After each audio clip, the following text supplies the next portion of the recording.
Hey everyone, so today we are going to discuss about the psychological disturbances in the puerperium. So puerperium कौन सा period होता है? Postpartum period, मतलब after delivery जो भी time period होता है उसे हम बोलते हैं puerperium. ओके, सो फर्स्ट है पोस्टपार्टम ब्लूज. देखिए जो भी इवेंट्स रहते हैं, जैसे प्रेगनेंसी है, आफ्टर दैट लेबर है, फिर डिलीवरी है, तो ये जितने भी इवेंट्स हैं, प्रेगनेंसी, लेबर एंड डिलीवरी, ये तीनों ही इवेंट्स मदर के माइंड पे इमोशनल इम्पैक्ट डालते हैं. इम्पैक्ट का मतलब असर, ठीक है. इमोशनली जो मदर है, कुछ जो मदर्स होती हैं वो स्ट्रॉन्ग रहती हैं, बट सबकी जो इमोशनल स्टेट है वो एक जैसी नहीं होती है. कुछ मदर्स स्टेबल रहती हैं, कुछ मदर्स नहीं रह पाती हैं, तो कुछ मदर्स इमोशनली डिस्टर्ब हो जाती हैं due because of pregnancy, due because of labour and because of delivery. तो इन इवेंट्स की वजह से मदर के इमोशनल स्टेट पे जो इम्पैक्ट पड़ा, उसकी वजह से कुछ साइकोलॉजिकल चेंज आया, जिसे हम बोल रहे हैं पोस्टपार्टम ब्लूज, पोस्टपार्टम डिप्रेशन या फिर प्यूरपीरियल साइकोसिस. सो देखिए, सबसे पहले हम डिफरेंस जानेंगे, डिफरेंस बिटवीन साइकोसिस एंड न्यूरोसिस. आप बहुत ही सिंपल लैंग्वेज में ये जानें, न्यूरोसिस में पेशेंट खुद से ही एक्सप्लेन करता है, ठीक है, एडमिट करता है, एक्सप्लेन करता है कि मुझे ये सिम्टम्स हो रहे हैं. वो अपने आप से एक्सप्लेन कर पाता है, समझ पाता है. अगर हम साइकोसिस की बात करें तो पेशेंट को फॉल्स परसेप्शंस होते हैं, मतलब कुछ ऐसी आवाज़ें सुनाई देती हैं जो कि रियलिटी में नहीं है, तो पेशेंट यहाँ पर अनरियलिस्टिक हो जाता है, ठीक है, हैलुसिनेशन और फॉल्स परसेप्शन आएंगे, कुछ ऐसा विजिबल होगा जो कि रियल में नहीं है, ठीक है, फॉल्स परसेप्शंस आएंगे. तो वो जो इवेंट्स हैं, जो फॉल्स परसेप्शंस आ रहे हैं, उसे हम साइकोसिस में काउंट करते हैं. मतलब न्यूरोसिस में पेशेंट एक्सप्लेन कर पाता है, साइकोसिस में जो पेशेंट के रिलेटिव्स है वो ही एक्सप्लेन कर पाते हैं कि पेशेंट के साथ क्या हो रहा है. Okay, so postpartum blues and postpartum depression ये हमारे न्यूरोसिस में आते हैं. एंड प्यूरपीरियल साइकोसिस जो है वो किस में आएगा? ये जैसे इसका नेम ही साउंड कर रहा है साइकोसिस, तो ये साइकोसिस की स्टेट में आ जाएगा, साइकोसिस की कैटेगरी में आएगा. ओके, पोस्टपार्टम ब्लूज में क्या होता है? इसको हम बेबी ब्लूज भी बोलते हैं, बेबी ब्लूज या फिर मैटरनल ब्लूज. ये मैंने पॉइंट टू पॉइंट आपको बताया है. मैं इस तरीके से एक्सप्लेन कर रही हूँ. अगर एग्जाम में क्वेश्चन पुटअप होता है तो आप अच्छे से एक्सप्लेन करके आ जाएगा अपने लैंग्वेज में. आपको लर्न करने में बहुत इजी रहेगा. जैसे मैंने यहाँ पर मेंशन किया है, माइल्ड मूड चेंज. देखो, सबसे पहले देखते हैं कि बिगिन कब होता है, मतलब ये स्टार्ट कब होता है. पोस्टपार्टम ब्लूज कब स्टार्ट होगा? Begin with in 3 to 4 days after delivery. अगर डिलीवरी हो गई है, उसके 3 से 4 दिन डिलीवरी के हो गए हैं, उसके बाद ये होना स्टार्ट हो जाता है कुछ मदर्स में, ठीक है. तो माइल्ड मूड चेंज, मदर का मूड चेंज होना स्टार्ट हो जाता है. Affect 7 in 10 months. 10 में से 7 मदर्स को ये अफेक्ट करता है. 10 में से 7 मदर्स को पोस्टपार्टम ब्लूज होते हैं, ठीक है, मूड चेंज होते हैं. तो इसमें क्या क्या सिम्टम देखने को मिलते हैं? देखो, unprovoked weeping, spikes of elation, मतलब मूड स्विंग्स होंगे, बहुत ज़्यादा एक्सट्रीम लेवल पे होंगे. ओके, इरिटेबिलिटी रहेगी, मतलब पेशेंट इरिटेबल होगा, मतलब मदर. एंगर, बहुत ज़्यादा गुस्सा आएगा. हेडेक रहेगा. स्लीप डेप्रीवेशन यहाँ पर रहेगी, स्लीप डेप्रीवेशन रहेगी, स्लीप डिस्टर्बेंसेस रहने वाली हैं, ठीक है. सोने में बहुत ज़्यादा प्रॉब्लम होगी और एग्जॉशन रहेगा, बहुत ही ज़्यादा. फैटिग रहेगी, विमेन कैसे रहेगी? फैटिग रहेगी. Disappear with 2 weeks. 2 weeks में सिम्टम्स डिसअपियर होने भी लग जाते हैं. और हमें इसको किस तरीके से ट्रीट करना है? अगर कोई पेशेंट हमें आकर ये बताती है कि मुझे ऐसे ऐसे सिम्टम्स हो रहे हैं, तो क्या करना चाहिए? Relative baby sitting, note down करना, रिलेटिव बेबी सिटिंग. देखिए, कोई भी विमेन है, प्राइमरी ग्रेविड वुमेन होती है, जो फर्स्ट टाइम बेबी को जिसने डिलीवर किया है, उसमें ये ज़्यादा देखने को मिलता है. फर्स्ट टाइम एक वुमेन की बॉडी में बहुत से साइकोलॉजिकल एंड फिजियोलॉजिकल चेंजेस आते हैं. फॉर एग्जाम्पल जैसे अगर किसी की मदर इन लॉ है या किसी की सिस्टर इन लॉ है तो इमोशनली जो सपोर्ट है वो नहीं मिल पाता है। एक वुमेन को इमोशनली सपोर्ट, हर एक वुमेन को इमोशनली सपोर्ट नहीं मिल पाता है, जिसकी वजह से ऐसा होता है। इमोशनल सपोर्ट नहीं मिला, लैक ऑफ सपोर्ट यहाँ रहा, जिसकी वजह से पोस्टपार्टम ब्लूज का शिकार हो गई एक विमेन।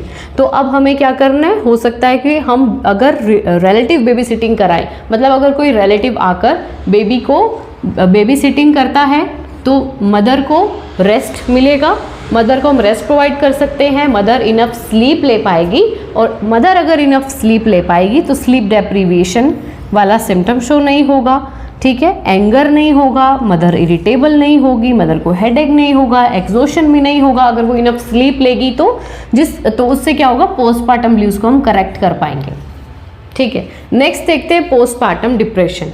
अब अगर हम पोस्टपार्टम ब्लूज को ट्रीट नहीं कर पाए तो पोस्टपार्टम ब्लूज डिप्रेशन में चेंज हो जाएगा। कैसे हो जाएगा, मैंने आपको बताया 3 to 4 डेज में स्टार्ट होता है। अब 1 वीक इसमें निकल गया, 2nd वीक भी इसमें निकल गया, पोस्टपार्टम ब्लूज चल रहे हैं। कुछ ऐसी मदर्स भी होती है जो कि अपनी फीलिंग्स को एक्सप्लेन नहीं करती हैं, ठीक है, मन मन में कुछ लोग बातें रखते हैं, तो उसके लिए हम रिलेटिव बेबी सिटिंग में नहीं करा पाए, अब ये सिम्टम परसिस्ट कर रहे हैं ऑलरेडी, तो ये डिप्रेशन में चेंज हो गए। अब वुमेन डिप्रेशन की स्टेट में पहुंच गई है, तो यहाँ वुमेन को एंजाइटी होगी। क्या होगी, एंजाइटी होगी, बट इतनी एंजाइटी भी नहीं होगी कि अभी भी वो अपने आप को संभाल ना पाए, ठीक है, इसी स्टेट में नहीं है, बट सिम्टम्स जो हैं वो वर्स हो गए हैं पहले से। सैडनेस जो कि पहले नहीं थी, बहुत ही उदास रहने लग जाएगी विमेन। गिल्ट होगा उसे, गिल्ट किस चीज़ का होगा कि उसने बेबी को डिलीवर किया। कुछ वुमेन को ऐसी फीलिंग्स आती हैं कि मैंने बेबी को डिलीवर किया, अब मैं अपना काम नहीं कर पा रही हूँ, या जो भी कोई वर्किंग वुमेन होती है तो उनको घर पे रहना होता है, 6 मंथ्स की लीव मिलती है, कर्नल मैटरनिटी लीव प्रोवाइड की जाती है वुमेन को, तो उसमें वुमेन अब डिप्रेशन के सिम्टम्स में आ गई है, जैसे कि सैडनेस, गिल्ट, एनोरेक्सिया, भूख नहीं लगेगी, एनोरेक्सिया मतलब loss of appetite, sleep disturbances, वही स्लीप डेप्रीवेशन रहेगा, पुअर मेमोरी पुअर हो जाएगी, लैक ऑफ कंसंट्रेशन रहेगा, किसी भी चीज़ में कॉन्सेंट्रेट नहीं कर पाएगी। आप लोगों ने एक्सपीरियंस किया होगा कि बहुत सी मदर्स होती हैं, जैसे अगर किसी ने अभी बेबी डिलीवर किया है, अगर वो प्यूरपीरियम वाले पोस्टनेटल पीरियड में है, तो क्या होता है कि बहुत सी लेडीज़ जो है वो उनको मेमोरी डिस्टर्बेंसेस हो जाती हैं, मतलब कोई चीज़ कहीं रख कर भूल जाना। कुछ वुमेन किचन में जाती है एंड भूल जाती है कि मैं क्या करने आई थी। ऐसा मेरे साथ भी हो चुका है, बिकॉज मेरे साथ भी ऐसा हुआ है, दैट्स वाई मैं बता रही हूँ कि जैसे इमोशनल सपोर्ट ना मिल पाना, लैक ऑफ सपोर्ट रहा, तो इरिटेबिलिटी भी रहती है, ठीक है, वुमेन को। ओके, यहाँ है लैक ऑफ सपोर्ट, इसका कोज क्या है, मेन कोज है लैक ऑफ सपोर्ट, फैमिली का सपोर्ट ना होना बेबी को लेकर के, ठीक है, तो उससे हमें क्या होगा, स्ट्रेस होता है, अकेले बेबी को हैंडल करना it's not an easy task. Maternal blues जो कि कॉन्टिन्यू अभी तक चल रहा है, लॉस ऑफ फ्रीडम, ऐसा वुमेन को लगता है कि मैं आज़ाद नहीं हूँ अब, तो इसकी वजह से क्या होता है, डिप्रेशन। सबसे जो मेन इसका ट्रीटमेंट है वो है मॉर्निंग वॉक, और जो अफोर्ड कर सकते हैं वो केयर टेकर रख सकते हैं बेबी के लिए, जिससे वुमेन को इनफ स्लीप मिल सके, स्लीप डेप्रीवेशन ना हो, तो क्या होगा, वुमेन जो है वो इस प्रॉब्लम से रिकवर कर पाएगी बहुत जल्दी। ओके, अगर ये डिप्रेशन भी रिकवर नहीं होता है वुमेन का, देन प्यूरपुरल साइकोसिस हो जाता है। अभी तक न्यूरोसिस था, वुमेन को पता है कि मेरे साथ क्या क्या हो रहा है, बट अब साइकोसिस की कंडीशन आ जाती है जिसमें फॉल्स परसेप्शन होते हैं, कुछ ऐसा सुनाई देता है जो रियलिस्टिक नहीं है, कुछ ऐसा दिखाई देगा जो कि रियल नहीं है। Okay, begin after 2 to 3 weeks, 3 weeks के बाद ऑलरेडी 1 मंथ लगा लो आप, 1 मंथ के बाद ये होना स्टार्ट हो जाता है। मूड स्विंग्स रहेंगे इसमें, एंग्जाइटी होगी तो रेस्टलेसनेस होगी तो एग्जॉशन होगा तो जो पल्स रेट है इंक्रीज़ हो जाती है, हार्ट रेट इंक्रीज़ हो जाती है, तो ऐसा होता है एंग्जाइटी के अंदर। एंग्जाइटी डिसऑर्डर हो जाता है, जिसके लिए फिर एंटी एंग्जाइटी ड्रग्स वुमेन को लेनी पड़ती है। अगर साइकोसिस हो गया है तो लेना बहुत ज़रूरी है और बहुत हैवी डोज दी जाती है। इनएबिलिटी टू स्लीप, ठीक है, क्योंकि जो माइंड है बहुत पेशेंट्स ऐसे होते हैं जो क्या बोलते हैं कि हम सो नहीं पा रहे, हमारा माइंड बहुत ज़्यादा चल रहा है, माइंड नहीं रुक रहा है। क्या होता है, थॉट प्रोसेस बहुत तेज़ी से चलते हैं, थॉट प्रोसेस बहुत थॉट्स तेज़ी से क्रिएट होने लग जाते हैं, थॉट्स बहुत फास्ट रेट पे यहाँ पर थॉट्स क्रिएट होने लग जाते हैं, जिसे हम बोलते हैं एंजाइटी डिसऑर्डर, हेलुसिनेशन, जैसे आपको मैंने बताया, फॉल्स परसेप्शंस आएंगे, सुसाइडल टेंडेंसीज भी इसमें आ सकती हैं।